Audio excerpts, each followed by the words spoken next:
everyone, and thanks for joining this part of our analysis module where we're going to discuss characterization. If you haven't yet, I strongly recommend you first watch the first 4 videos on mapping the moving parts, burdens, mechanization, and prioritization in debates, as this part will largely build on ones that we have discussed before. So let's dive into this. What is characterization?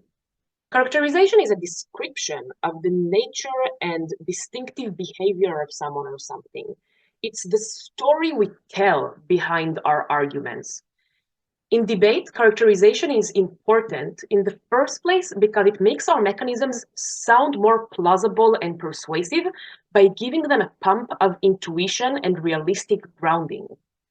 It also ensures that we are not easily outframed during the debate by a team out-contextualizing our argument to not be applicable or to sound too extreme. So how do we characterize? To characterize a case, we will mostly utilize the moving parts in the motion that we identified in the first video. However, here, rather than just list them like a shopping list, we will integrate them into an elaborative story that is easy to visualize.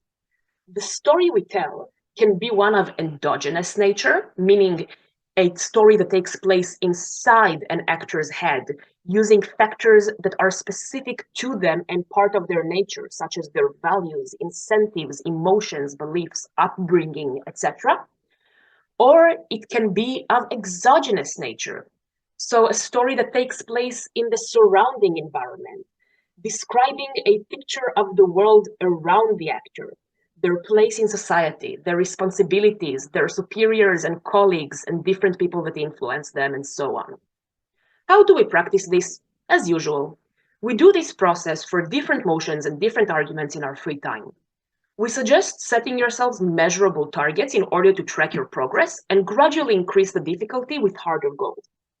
The nature of characterization is not easily quantifiable like other skills we've learned. Hence, the main parameter you can use to increase difficulty for this practice is time control. We suggest starting with unlimited time and gradually reducing the time you let yourself prepare your argument. As a bonus, if you want to improve your characterization skill, we suggest also telling the stories you generate to a non-debater friend of yours. Ask them if they find the story you told or the argument compelling or intuitive. The idea behind characterization is often to break the technical nature on debating and make our speeches more persuasive to the reasonable voter as opposed to just a purely logical judge. Getting external insights to gut check us can be very helpful in that. Thank you for listening, and see you in the next video when we're going to discuss how to make our analysis comparative.